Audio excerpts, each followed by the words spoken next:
Albert Einstein once said, everybody's a genius, but if you judge a fish by its ability to climb a tree, it will live its whole life believing that it is stupid.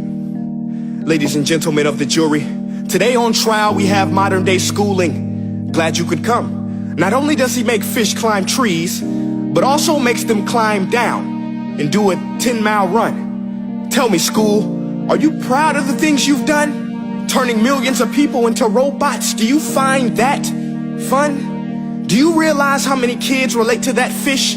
Swimming upstream in class, never finding their gifts, thinking they are stupid, believing they are useless? Well, the time has come, no more excuses. I call school to the stand and accuse him of killing creativity, individuality, and being intellectually abusive. He's an ancient institution that has outlived his usage. So, Your Honor, this concludes my opening statement, and if I may present the evidence of my case, I will prove it. Proceed. Exhibit A. Here's a modern day phone. Recognize it? Here's a phone from 150 years ago. Big difference, right? Stay with me. Here's a car from today, and here's a car from 150 years ago. Big difference, right? Well, get this. Here's a classroom of today, and here's a class we used 150 years ago. Now ain't that a shame? In literally more than a century, nothing has changed. Yet you claim to prepare students for the future? But with evidence like that, I must ask, do you prepare students for the future or the past? I did a background check on you and let the record show that you were made to train people to work in factories, which explains why you put students in straight rows, nice and neat, tell them sit still, raise your hand if you want to speak, give them a short break to eat, and for 8 hours a day tell them what to think. Oh, and make them compete to get an A letter which determines product quality, hence grade A of meat. I get it. Back then, times were different. We all have a past. I myself am no Gandhi. But today, we don't need to make robot zombies. The world has progressed. And now we need people who think creatively, innovatively, critically, independently, with the ability to connect. See, every scientist will tell you that no two brains are the same. And every parent with 2 or more children will confirm that claim. So please explain why you treat students like cookie cutter frames or snapback hats, giving them this one-size-fits-all crap. Watch your language. Sorry, Your Honor, but if a doctor prescribed the exact same medicine to all of his patients, the results will be tragic. So many people will get sick, yet when it comes to school, this is exactly what happens. This educational malpractice, where one teacher stands in front of 20 kids, each one having different strengths, different needs, different gifts, different dreams, and you teach the same thing the same way? That's horrific. Ladies and gentlemen, the defendant should not be acquitted. This may be one of the worst criminal offenses ever to be committed. And let's mention the way you treat your employees. Objection. Overruled. I want to hear this. It's a shame. I mean, teachers have the most important job on the planet, yet they're underpaid?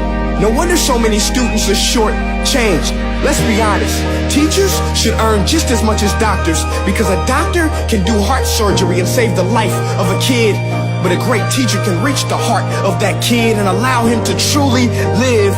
See, teachers are heroes that often get blamed, but they're not the problem. They work in a system without many options or rights. Curriculums are created by policymakers, most of which have never taught a day in their life. Just obsessed with standardized tests. They think bubbling in a multiple choice question will determine success. That's outlandish.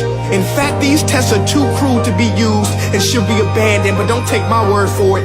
Take Frederick J. Kelly, the man who invented standardized testing, who said, and I quote, "These tests are too cruel to be used and should be abandoned." Ladies and gentlemen of the jury, if we continue down this road, the results will be lethal. I don't have much faith in school, but I do have faith in people. And if we can customize healthcare, cars, and Facebook pages, then it is our duty to do the same for education, to upgrade it, change it, do away with school spirit, because that's useless. Unless we're working to bring the spirit out of each and every student, that should be our task. No more Common Core. Instead, let's reach the core of every heart in every class. Sure, math is important, but no more than art or dance. Let's give every gift an equal chance. I know this sounds like a dream, but countries like Finland are doing impressive things. They have shorter school days. Teachers make a decent wage. Homework is non-existent, and they focus on collaboration instead of competition. But here's the kicker, boys and girls. Their educational system outperforms every other country in the world. Other places like Singapore are succeeding rapidly. Schools like Montessori, programs like Khan Academy. There is no single solution, but let's get moving. Because while students may be 20% of our population, they are 100% of our future. So let's attend to their dreams, and there's no telling what we can achieve. This is a world in which I believe, a world where fish are no longer forced to climb trees. I'll rest my case.